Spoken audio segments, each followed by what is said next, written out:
Hi, I just wanted to jump on and talk a little bit about fad diets. So, have you ever tried a fad diet? If so, how long were you able to stick with it? By definition, the term fad diet usually means that it's not really sustainable in the long term.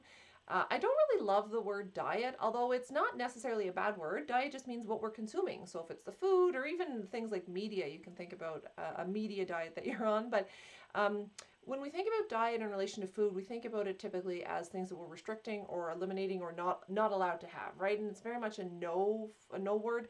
I really like the word more nourishing or nutrition, or thinking about the things that we do eat that make us feel good, that help us energize our bodies and then help us move our bodies.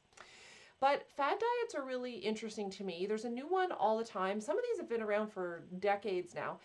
And some of them, they have pros and cons generally. I want to talk a little bit about why people might want to try one, reasons maybe to be more wary, and curious to hear any feedback you might have. So, one of the fad diets that we hear a lot of this has been going since at least, I mean, I remember it in the 90s. It's still happening today, are the low carb diets. So back in the 90s, it was the Atkins diet. I think another term for it is the South Beach diet, and I'm sure there's 100 different names of it. But the premise of the low carb diets is that you cut down your carbs, you increase your proteins, and you increase your fats. So there's a lot of people that swear by this diet, and typically when we think about diets like this, any diet or change in food that's going to move us away from processed foods and more into whole foods is a good thing. So when we talk about low carb, that in and of itself isn't necessarily a bad idea if it's getting us away from processed food. So when you think about the carbs that we eat in Western diets, so we've got lots of grains, breads, pastas, cereals, rice, all sorts of things like that. Those can be problematic for some. They cause inflammation. They can definitely cause weight gain. They can cause blood sugar dysregulation. But carb is a very complicated word, and there's really healthy carbs out there. And again, veggies and fruits are they're carbs. That's a type of carb. So any diet that restricts the intake of fruits and veggies is not something I want to be a part of. The benefits of low carb diets, they do tend to move us away from the processed foods, and good low carb diets are going to help us focus on good fruits and veggies. Always a good thing, adding good fruits and veggies to your rotation.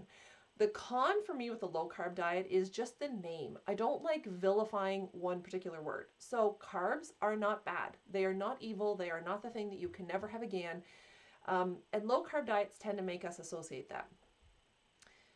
Low fat diets. So this is another one. This has kind of fallen out of favor, I think. Again, this was a thing back in the 70s, 80s, where people realized that, oh my God, fat is making us fat. And that's not true in and of itself.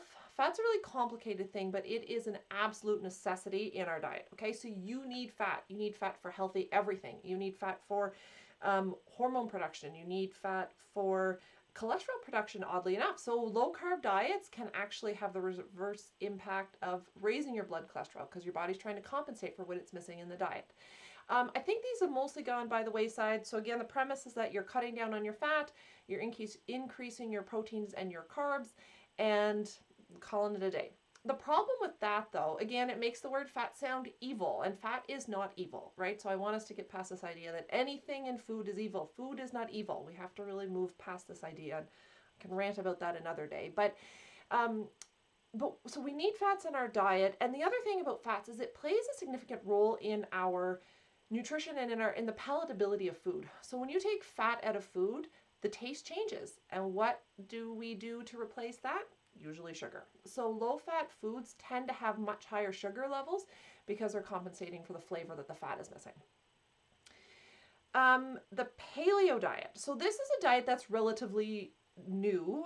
When I say relatively new, I mean in the last 10 plus years it's become popular. The premise of the paleo diet is that we eat like our ancestors did thousands of years ago, right? So only food that we would be able to hunt or gather. So lots of meat, veggies, fruits, nuts, seeds, that kind of thing. Again, away from the processed food, cutting out, I think dairy. I think usually dairy is a no-no on the paleo diet.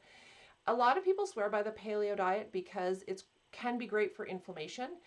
Again, I think a lot of this has to do with cutting out the processed foods. So people just moving to a whole foods diet in general tends to be better. The thing to watch with the paleo diet is it does tend to be very high in meat, right? So it's usually a moderate to high protein, moderate fat, and lower carb.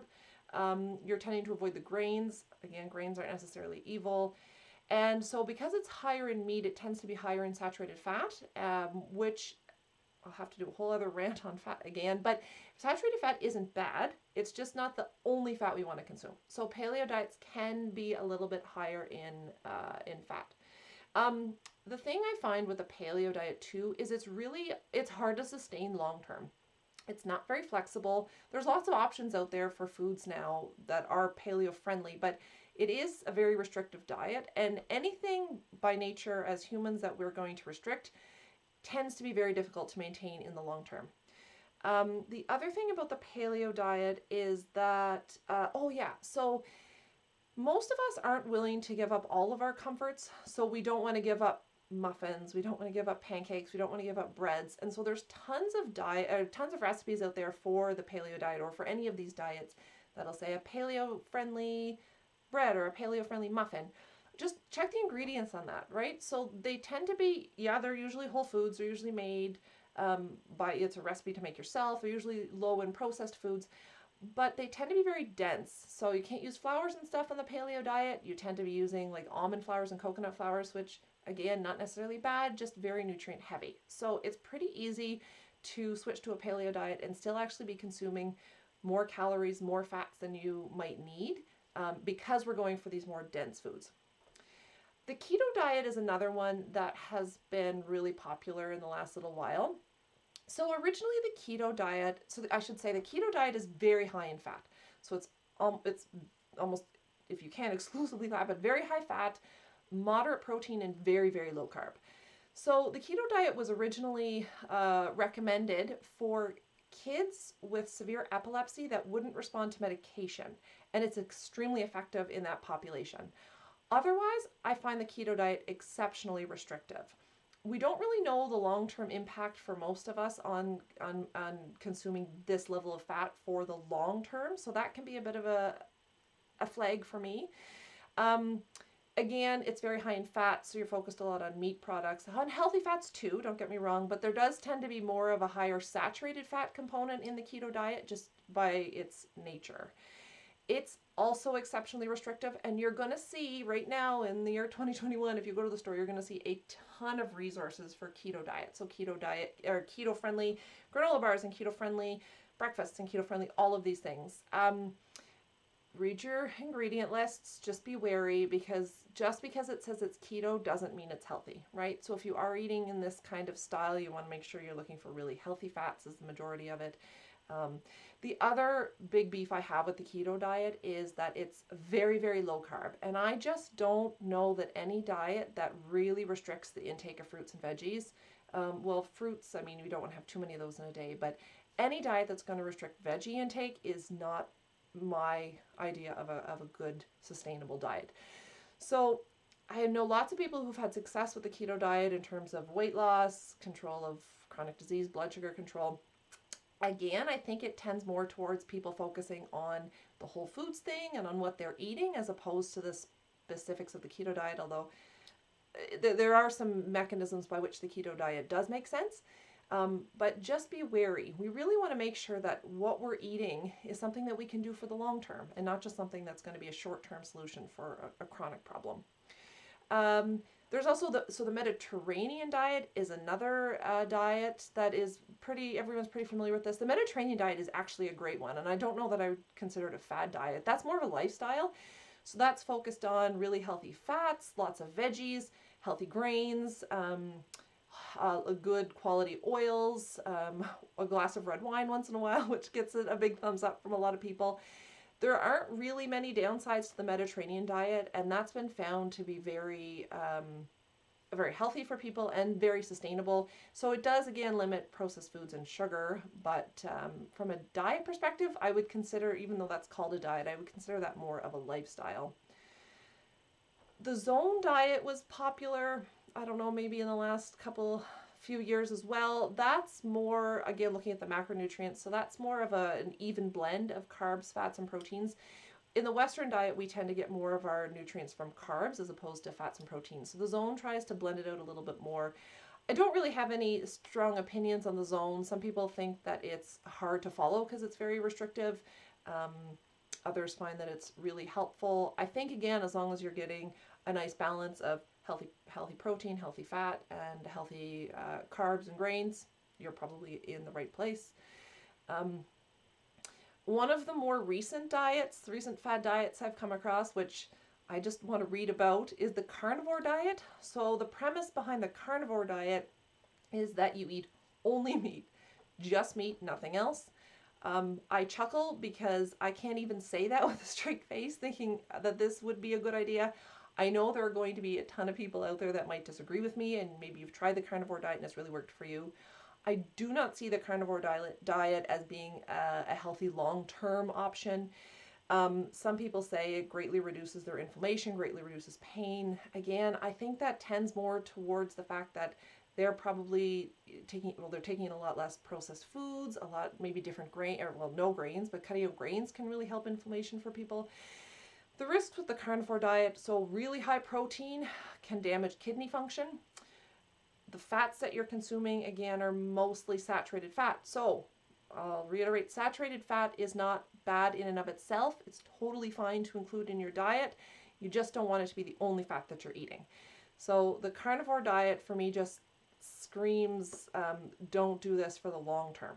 But if you're someone who has tried the carnivore diet and you disagree with me, let's fight it out, because I would love to have a debate about someone who's actually tried this diet. The cabbage soup diet, I haven't heard about that one in a long time, but the cabbage soup diet has always intrigued me. Again, I don't even really know the base of it other than that you're eating. It's very strict routine, and you can have cabbage soup sometimes. Any diet that's really, really restrictive tends not to be sustainable, right? So I don't really have any pros for the cabbage soup diet, lots of cons. At the end of the day, the question is, which is the right diet for me, right? And that's what we tend to ask ourselves all the time. And my guess is none of them.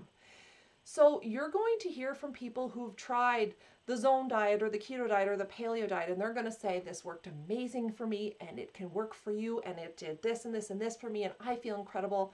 And that is wonderful. But I'm going to tell you right now that nobody knows what's going to work for you except for you. Okay, so you need to do your own trials, experimenting, playing with food, and I can help you with that. But you need to really know what is going to work for you and how you can make these habits sustainable for the long term, so that you're not focused on a diet. You're not going out with friends and saying, no, I can't eat this because I'm on a diet. You're not meeting up with people to say, no, I can't do that. That goes against my diet. You're focused on foods that are going to nourish you and give you energy and fill you up, are going to be healthy fuel and take you for the long term to be feeling great. So my rant on that is that the diet that works for you is what you need to figure out.